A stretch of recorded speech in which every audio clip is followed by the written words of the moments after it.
नमस्कार दोस्तों, स्वागत है आप सभी का आज की प्री मार्केट रिपोर्ट में। आज है वेंसडे और डेट है 1 अप्रैल। भाई लोग, आज से स्टार्ट हो रहा है नया फाइनेंशियल ईयर 2026-2027। मैं दिल से यही विश करूंगा कि ये नया फाइनेंशियल ईयर आप सबके लिए प्रॉफिटेबल हो, डिसिप्लिन्ड हो और लर्निंग से भरा हो। भाई लोग, सबसे बड़ी खबर सबसे पहले देख लेते हैं।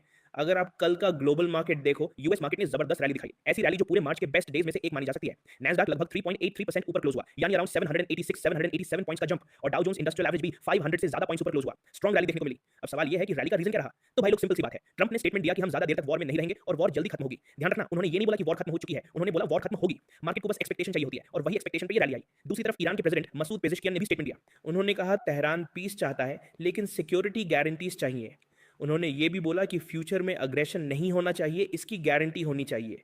जो डैमेज हुआ है ईरान के इंफ्रास्ट्रक्चर को, उसका कॉम्पेंसेशन यूएस और इजराइल करे। और साथ ही उन्होंने डिमांड रखी कि जो यूएस के बेसिस हैं नेबरिंग कंट्रीज में, उन्हें रिमूव किया जाए। ये बात उन्होंने यूरोपियन यूनियन काउंसिल के प्रेसिडेंट से कॉल पर भी डिस्कस की और तेहरान के प्रेसिडेंट ऑफिस ने भी इस बात की तस्दीक की। तो भाई लोग, ये सारी न्यूज़ देखकर लग सकता है कि रैली इसी वजह से आई, लेकिन एक और इंपॉर्टेंट फैक्टर था month and rebalancing. Portfolio rebalancing भी कल हुई होगी और आज इंडिया में भी रीबैलेंसिंग होने वाली है। खासकर बैंकिंग सेक्टर में बड़े बड़े स्टॉक्स में मूवमेंट आ सकता है। तो आज बैंकिंग स्टॉक्स पे नजर रखना बहुत जरूरी रहेगा। अब सबसे बड़ा सवाल, जो बेयर्स हैं, जो लोग पुट होल्ड करके बैठे हैं, उनका क्या होगा? तो भाई लोग, सीधी बात, अगर किसी ने नेकेड पुट होल्ड करके रखी है तो आज ओपनिंग में ट्रैप होने के चांसेस हाई हैं। मैं बार बार बोलता हूं, नेकेड ऑप्शन कैरी करना हमेशा रिस्की होता है। अगर किसी ने हेज करके पोजीशन ली है ओटीएम पुट सेल के साथ, तो शायद बच जाए, वरना प्रॉब्लम हो सकती है। और एक और इंपॉर्टेंट बात, जब विक्स 27-28 के आसपास होता है, प्रीमियम्स हैवी होते हैं, प्रॉफिट बड़ा दिखता है, लेकिन जब लॉस आता है ना, तो बहुत गहरा लगता है। इसलिए मैं फिर वही बोलूंगा, सेल ऑन बाउंस। बाउंस का वेट करो, हर बाउंस बाइंग का सिग्नल नहीं होता। और जब मार्केट आपको इंट्राडे में ही मूवमेंट दे रहा है, तो अननेसेसरी ओवरनाइट रिस्क लेने का क्या मतलब? चलिए अब डेटा की बात कर लेते हैं। एफआईआई कैश मार्केट में 11,163 करोड़ के नेट सेल में थे। डीआईआई 14,894 करोड़ के नेट बाय में थे। डेरिवेटिव्स में अगर देखें तो एफआईआई ने बैंक निफ्टी फ्यूचर्स सेल किए, निफ्टी फ्यूचर्स भी सेल किए और काफी अग्रेसिवली सेल किए। हाँ, मिड कैप निफ्टी फ्यूचर्स में थोड़ी बाइंग दिखी, लेकिन उसका रीजन एक्सपायरी भी था। अब भाई लोगों, एक और इंपॉर्टेंट चीज, आज से नया फाइनेंशियल ईयर स्टार्ट हो रहा है और फर्स्ट 5 to 10 डेज में एसआईपी फ्लोज आते हैं। रिटेल का पैसा ऑटोमेटिकली मार्केट में आता है, किसी का 5,000, किसी का 10,000, किसी का 50,000। तो ये इनफ्लो मार्केट को सपोर्ट देता है। साथ ही रिजल्ट सीजन भी स्टार्ट होने वाला है अगले कुछ दिन में, तो अब आपको रोज रिजल्ट बेस्ड मूवमेंट भी देखने को मिलेगा। अब बात करते हैं निफ्टी की। निफ्टी का क्लोज रहा अराउंड 22,331। मार्केट 100 वीक और 200 वीक एवरेजेस के नीचे ट्रेड कर रहा है। स्ट्रक्चर वीक है, लेकिन भाई लोगों, आज थोड़ा पॉजिटिव सिनेरियो भी देखते हैं। अगर एक बड़ा गैप आता है और मार्केट सस्टेन करता है, तो शॉर्ट कवरिंग मूव आ सकता है। अगर निफ्टी 22,418 के ऊपर सस्टेन करता है, तो अपसाइड के चांसेस बनेंगे।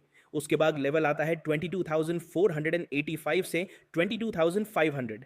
ये एक इंपॉर्टेंट रेजिस्टेंस जोन है। इसके ऊपर 22,554 से 22,599, फिर 22,668, फिर 22,714, फिर 22,758, फिर 22,805 और 22,880 तक के लेवल्स पॉसिबल है। अब डाउनसाइड की बात करते हैं। अगर प्रीवियस लो 22,283 टूट जाता है, तो फिर 22,237, फिर 22,175, फिर 22,113, फिर 22,051, फिर 22,028 और एक्सट्रीम केस में 21,937 तक का लेवल देखने को मिल सकता है, जो कि 200 वीक जोन है। अब बात करते हैं बैंक निफ्टी की। आज बैंकिंग सेक्टर में रीबैलेंसिंग भी होने वाली है, तो फोकस और भी इंपॉर्टेंट हो जाता है। बड़े बैंक जैसे HDFC bank, ICICI bank, state bank of India, Kotak Mahindra bank, इनका बिहेवियर डायरेक्शन डिसाइड करेगा। अगर बैंक निफ्टी 50,527 के ऊपर सस्टेन करता है, तो 50,776, फिर 50,927, फिर 51,010, फिर 51,326 और फिर 51,520 तक के लेवल्स पॉसिबल है। डाउन साइड में अगर 50,151 टूट जाता है, तो 49,943, फिर 49,813, फिर 49,651 और फिर 49,500 तक के लेवल्स आ सकते हैं।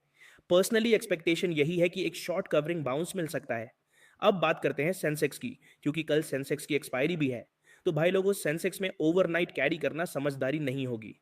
अगर 72,250 के ऊपर सस्टेन करता है, तो 72,431, फिर 72,617, फिर 72,782 और फिर 72,970 से 73,000 तक के लेवल्स पॉसिबल है।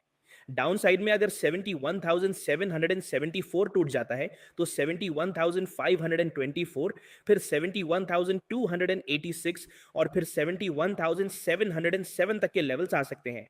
तो भाई लोगों, फाइनल स्ट्रैटेजी सिंपल है। वॉर अभी खत्म नहीं हुई है, हेडलाइंस आती रहेंगी, वॉलेटिलिटी बनी रहेगी। बाउंस आएगा, लेकिन हर बाउंस सस्टेनेबल नहीं होगा। इसलिए ब्लाइंडली बाय करने के बजाय पेशेंस रखो और सेल ऑन बाउंस वाली अप्रोच अभी भी रेलेवेंट है। भाई लोगों, आज की प्री मार्केट रिपोर्ट यहीं तक। अगर आपको वीडियो पसंद आया हो तो वीडियो को लाइक करना, कमेंट में बताना आपको वीडियो कैसा लगा और चैनल को सब्सक्राइब कर लेना। मैं मिलता हूं आप सभी से पोस्ट मार्केट एनालिसिस में। तब तक के लिए जय हिंद, जय भारत।